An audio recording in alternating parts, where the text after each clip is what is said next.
Hey guys, it is Jess from Knockout Print Shop. I am still alive.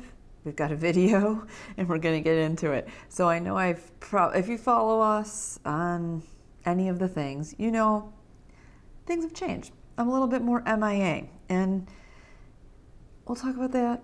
We'll talk about my planner and other things. So if you watch the last video, so we're going to monthly videos. Basically, I'm going through the whole month and doing my planning, and then at the end of the month, the beginning of the next month, just kind of showing you how I use my planner, giving you my life update ramblings, all the good stuff. So I'm using my InkWell Classic disc in my vegan leather cover. I still, honestly have to say, while I don't love all the colors in InkWell, I know I say the same things all the time, I do freaking love this paper, and this layout just works for me right now. So that's working well. I'm using very minimal stickers still, and that's working well. My two favorite things at the moment are the mild liner highlighters and my pen. I feel like this thing is not closed properly. So yeah, life has been busy, but in a good way. So we'll talk about that. I still don't miss being on social media. I think we are March, April, May, 3 months out, and I have no interest on going back. I will say, like, from the planning standpoint, I feel like totally out of the loop, but you know what? That's okay.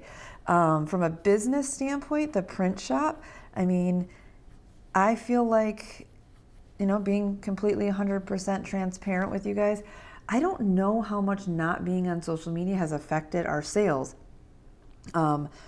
Our sales are down for the year, and we knew that going into the year, just with the changes in the planner industry and world, and just how people are using their planners. Obviously, we sell stickers that have like thousands of stickers on a sheet, so over time people just are like, I don't need any more stickers. People are planning more functionally and less.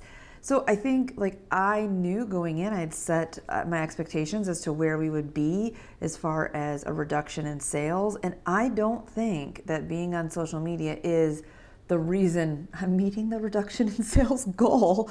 I really think it's how much less our sales are each month, to me, is actually expected based on just trends and my calculations and things like that. So I'm sure to some degree, yes, there is an impact. Like, it can't be void of an impact.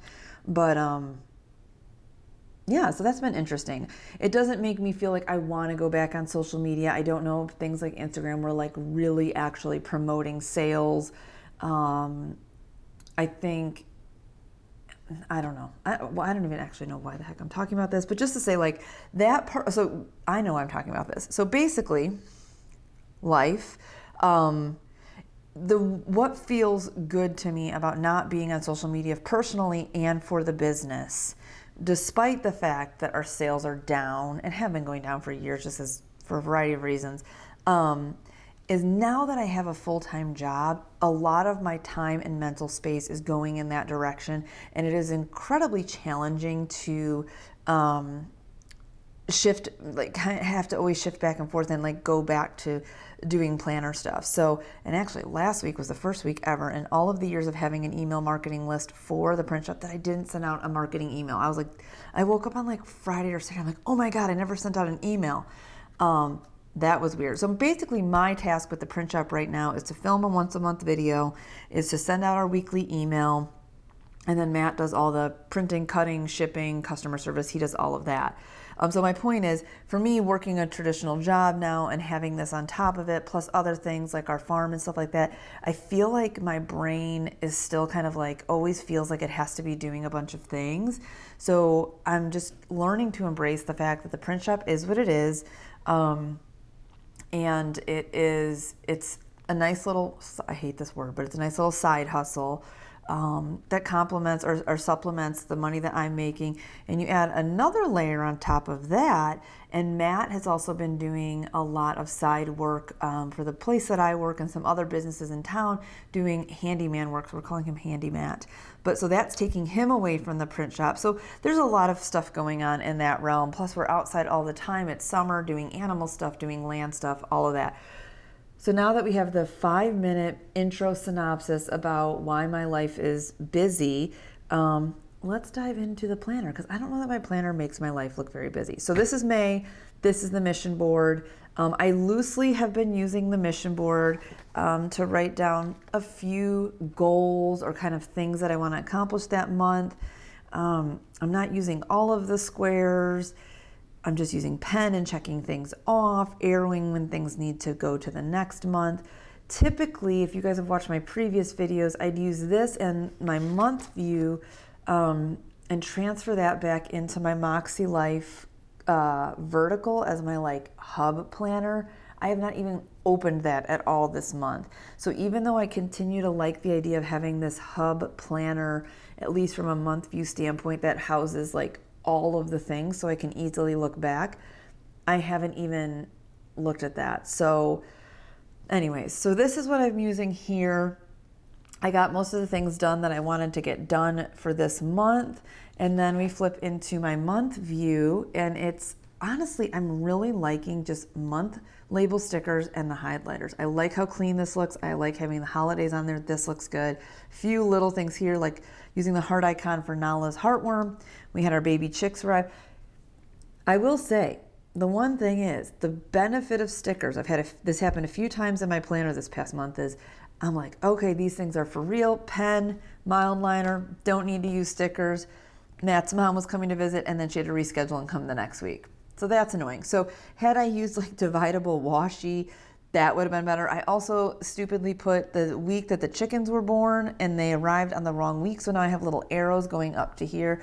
So that is the benefit of stickers. So I will say, the one thing I still do really enjoy about stickers is the ability to go, oh crap, or something moves, and you can move. Ours are repositionable, so you can move them a time or two. That would have been super helpful to have these things not written directly on my planner. So there's that. So that was pretty much it. I used these labels to put down things that are like doctor's appointments, different events for work, coaching clients, birthdays, things like that. I could have used our birthday label, but I didn't have any of those printed, so I just used the outline label and the heart for my mom's birthday. But this is pretty much what I do with my month view. I think it's, yeah, I mean, same kind of thing here for April. But yeah, so that's how I use that. I don't think we made the dividable washi for the Inkwell press this year.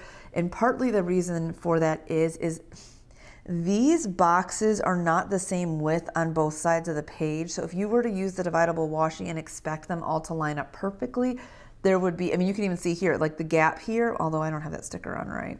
I don't know, you can see there's a little gap compared to over here. They're very flush. These are not, for whatever reason when they designed this, the width of these are not the same as the width of the boxes on this side. So it causes some issues. Oh, here, you can see it right here. There's this gap here. I don't know if you can see it that close, but here, these are flush. And that's not our stickers. Matt measured and was like, what in the heck? So anyways, that's how I used my month view.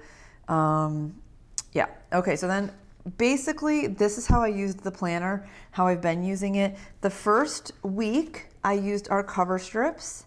Then I ran out of them and didn't bother going. Literally, my office is across the hallway from Matt's office, and I could easily go look for this sticker or ask him to print it. But usually I don't open my planner till I'm at work or I'm sitting there and I just want to get stuff down, and I don't do it. So once I ran out of those, the rest of the month, I didn't cover it. I will say I do like it covered better, so I need to get myself some more of those. So I did, at the beginning of the month, I was putting down, like when we walked the dogs and we did our workouts and like stuff like that, in the top of the margin, and then I stopped doing that. Okay, my screen just went out, but it looks like we're still recording. I think it just lost connection to my iPad where I can view this. Okay, hopefully we're still recording. Okay, so what I did with the top, this is my scheduled area, and I'll put my meetings and things and then just highlight it with the coordinating mild liner highlight color. And I use these dot stickers as my to-do list. This is my work one section, bigger, more stuff going on. Home, and then this is kind of like random things, something that I need to remember or whatever. I think I might have mentioned this in the last video because I'd already done this week in the previous video. Everyone's like, oh my gosh, who's Twyla? And she died. This is one of our chickens. One of our chickens died. And then I had the weather down here. I don't continue that beyond 2 weeks. Our lambs had their lambs. The other two that hadn't lambed yet had their lambs. We had an event at work, so I kind of I did not hand draw this. I kind of used a ruler there. I do highlight under when we move the animals, so that sticks out in my mind, and I know some gardening stuff, weather, things like that. Usually Knockout Print Shop stuff does go down here, and that's when I usually have our email on Thursdays. So that you can see, this is pretty much how I did it. I did use this sidebar section a few times to either do a next week or this week section, just stuff that I can remember or that I need to remember that doesn't need to go on a designated day yet. Is this still recording? Please God, yes. Okay. So this particular week I used the two-tone ones. I used these guys. So same dots, but they're like the two-tone situation. So used that. You can see I still did the weather. Everything else is pretty much the same. Schedule at the top. I didn't use the cover strips. I do prefer that look. I did use this little guy, this kind of bullet journal one on things that I wanted to bring attention to. But that's how I used it that week. Then we get to week 3 and we go even more minimal. So appointments, work, home. I barely use this at all. This particular week, I used this sidebar for this week's stuff that didn't have a particular day. And then this was the last week. And you can see this is the same system that I've been using. Matt's mom came in town this weekend, so I kind of like didn't this particular weekend. So I didn't really use my planner to do anything there. I don't use my planner a lot on the weekends as it is. But so that's basically how I use the planner for May. Sometimes I use this for when I'm meeting with my business coaching clients at work, and I'll make notes there. So here's June. You can still see we're in frame. Yes. I did put a few things down here, but not a lot of stuff. I feel like, and maybe you guys can relate to this, around 5 or 6 months into the year, I kind of hit for lack of a better term, a planner slump. Life just kind of shifts for me, even now that I have a full-time job. It's like Matt and I always spend a lot of time outside, but it's summer and we're getting all like summer things done, and there's the garden and baby chicks and all of that. And then we're wanting to go on hikes and doing projects around the house, and things are still getting done and goals are still getting met, but I just find myself relying less on my planner. And I know a couple years ago, I think we were living in Gallatin or Raleigh at the time, I actually went to, I think I kept calling it planning light or reverse planning, and I was literally using like a traveler's notebook and just making lists and then going back and reverse planning and putting stuff in the planner. And I feel like that's kind of a little bit where my brain is at. The difference this time is I do have a regular job, so I do enjoy having the planner to be able to make like lists for daily lists of tasks I need to get done. We do use Asana at work, so I manage my projects and things like that through Asana, but then when I'm just sitting at my desk doing my tasks in my day-to-day, I like to have a list here in my planner. Okay, so that's this point being is I don't use the mission board. I haven't been doing goals a lot. I'll write a few things on here, but I'm not dedicating time like I was earlier in the year where I'm sitting down, being more thoughtful and intentional about goals and things like that. Now that said, if I were to go flip into my Moxie planner, which is my hub, I'm pretty confident that I would still continue to see things checked off, because a lot of things that were my goals were things that were going to happen anyways. Or, whether it was like buying the baby chicks, doing this, like that was all happening. So I can easily go in and mark that stuff off as done. So it's not that I'm not getting things done. It's just that I'm not being like super crazy intentional about putting it in the planner. And I really don't feel bad about it. I feel like, again, things are going well. My attention is outside of the house with the season and the weather and things we have going on. So just to flip through to June, same kind of thing. I have my work stuff in here.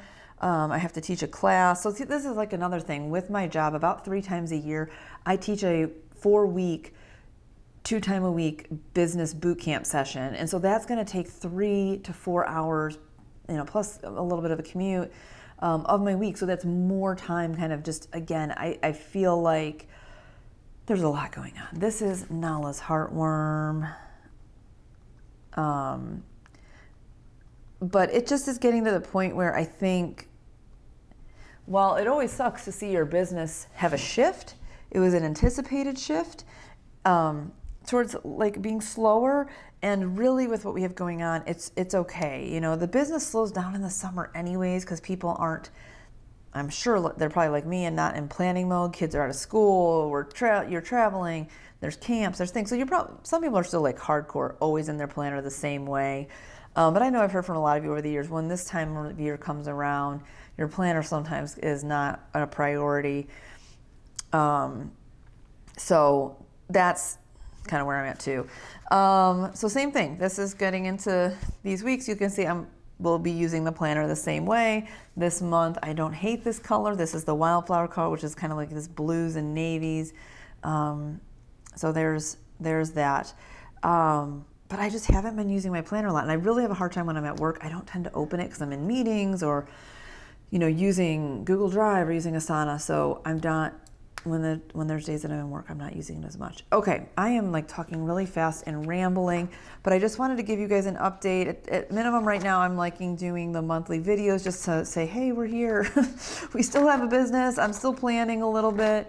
And just to touch base with you guys and let you know how things are going and things like that. So synopsis, I feel like there's just, my attention is put in a lot of different directions right now, and I'm trying to figure out and it's weird because I'm totally okay with the shift in things. But I think sometimes there's still this part of you that hangs on to stuff.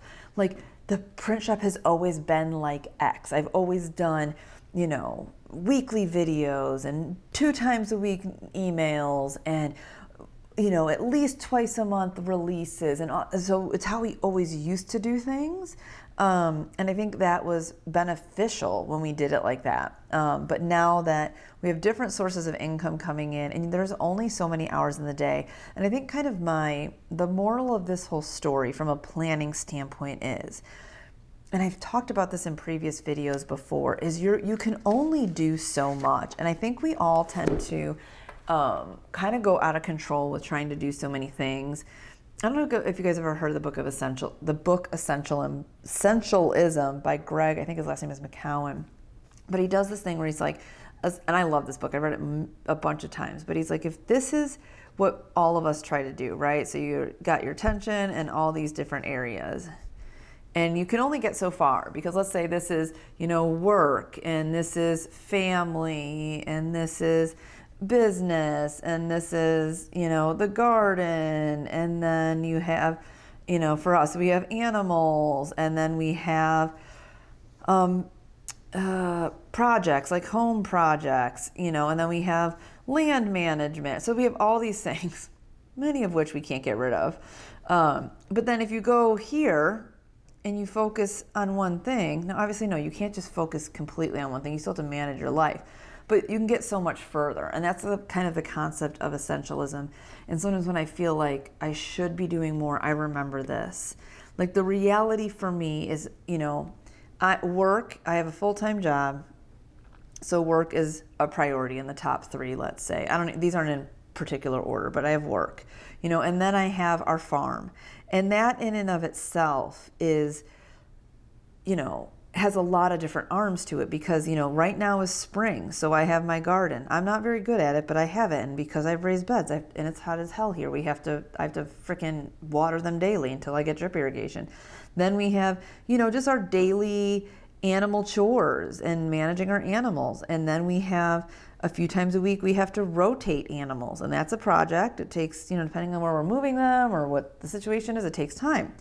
And then there's just like land management. If there's a day we're out and Matt's bush hogging a thing and I'm seeding or something like that, there's that. And land clearing and all of that. So this is a huge, huge part of our life that we truly enjoy. And then I would say in general, home is the other one. And that kind of falls into this, but this is a lot of home projects. Like, we fixed our porch the other day. We have, to fix the deck. We need to fix a barn. So this is kind of wrapped up into that, but back in the day, work was the business. So I have to realize that there's only so much you can do before you start to lose your mind, right? And then you start to feel like I can't do all of the things. So this is a whole new level of ramble, my friends. But I hope maybe I'm just trying to make myself okay with my life, and I'm just talking. This is like therapy for me, because I don't really sit down and talk and think through this, a ton. But just realizing, and like for us, financials one too. But now that I have a job, financials different. I have a paycheck every couple of weeks, and then we again have Handy Matt. His little side hustle there is, taking away from the print shop, but also because of that loss in investment of time there that would potentially create more income. He's getting income from that venture. So yeah, things shift. So if anybody else can relate to the constant shift of life and changing of the things. Oh, I guess that's my client stuff. I should put that like that. So I don't know if that resonates with you. The book is called Essentialism. I haven't read it in a while, but I've read it multiple times. It's a great book. It doesn't mean you have to neglect areas, because you obviously need to still be attentive to the people and things in your life that are important. But it just makes you realize you can only do so much. If you have a goal and you want to get far, really focusing, honing your attention, time, and energy, knowing what to say no to, things like that. So yeah, I don't even know if this had to do with planners, guys, but we are just all over the place today. Last thing I want to say is Matt and I got our hands on a laser printer from my job. They didn't need it anymore. So there is a tiny itty bitty small chance that we may dabble in inserts again. I probably shouldn't even be saying this after I said all of this stuff, but it's not 100%. We still have to play with it. There's a few things we have to fix on this printer, stuff like that. But we're going to potentially I don't know. We'll see. I shouldn't have said that. But if we do, I know there's many of you that have stumbled onto my food journal video from years ago and have comment and will say, is this still available? I don't see it in your shop, because we let go of inserts 2 or 3 years ago now. If we do inserts again, that will probably be one of the first ones we do, because over the years we've gotten multiple inquiries about that product. So we'll see. That might be a possibility, which for us, even from a business standpoint, gets, it's like a new thing again to shift our perspective and be able to kind of revive some interest in that. So yeah, I don't know. I'm all over the place. Hope you guys are having a good summer. Things are good for you. Let me know if you can relate to this. Let me know how things are going. And of course, before I wrap up, I have thought of one more thing I wanted to share. When Matt gets time, are going to revamp the online store. So what we're going to do, we've thought about this for a few years and kind of leaned away from it because we thought the way we did things would be easier. So if you shop with us, we have like all our listings for Moxie, all our listings for Inkwell. Hobonichi's kind of a different being, but we have both of those kind of collections, right? Within those collections, there is infinite amount of crossover, right? And basically what differentiates the two collections is the color schemes. So with Inkwell, obviously you have her 4 color schemes that she releases every year. And then with Moxie, you have the 8 colors times 2 because of the dark and the light versions. So when you go to Moxie, let's say you wanted the dumbbell sticker. You'd have the Moxie Life dumbbell, whatever the SKU is. Then you'd also have Inkwell dumbbell, whatever the SKU is. So we always thought it made more sense for people to have the separate listings. It gave more like, okay, these are specifically for Moxie. These are specifically for Inkwell. And I think that does help. The downfall of doing that is we have a quadrillion product listings, which can be incredibly overwhelming. It's always been hard for us to nail down the best filters and categories and things like that. So I'm running out of time. What we're going to do, we've decided, is we are going to combine everything. So we're going to have, like, for instance, let's say it's the dot sticker. It is going to be the dot sticker. And then the drop down for color, it'll be like Moxie Life Yellow, Moxie Life Light Yellow, blah, blah, blah. And then you'll get to Inkwell Press Wildflower, Inkwell Press Cactus, Inkwell Press Spruce. They're all going to live in the same listing. And you're just going to have quite a bit more options or variants within the color option. On stickers where there's size differences, like this sticker, for instance, this is the Inkwell Press outlined label. Month label. Well, obviously the month labels or the month boxes in Moxie and Inkwell are different shapes. So what we'll do is you'll have a couple different variants. You'll be able to pick your color. You'll be able to pick your planner. So let's say you wanted, Inkwell Press mixed, and then you need to pick size, Inkwell Press, So we haven't figured out all, but basically in the ones where there's variations, like any box type sticker is the time where you're going to see that difference. We will have a variant for that. So I think this is going to help streamline stuff, and it'll be easier to find things. It will also be easier for us to get out new products, because when the new colors come, all we have to do is add color variants instead of having to create a whole new listing, and that's quite a more involved process. So, okay, I think I'm actually done now. This is what happens when I film monthly videos. I talk about lots of things and ramble more, but that's probably not true because my videos are very rambly in general. All right, my friends, that is truly all. I hope you guys are doing well. If you have any feedback, thoughts, or things you'd like to share, let me know, and I will chat with you soon.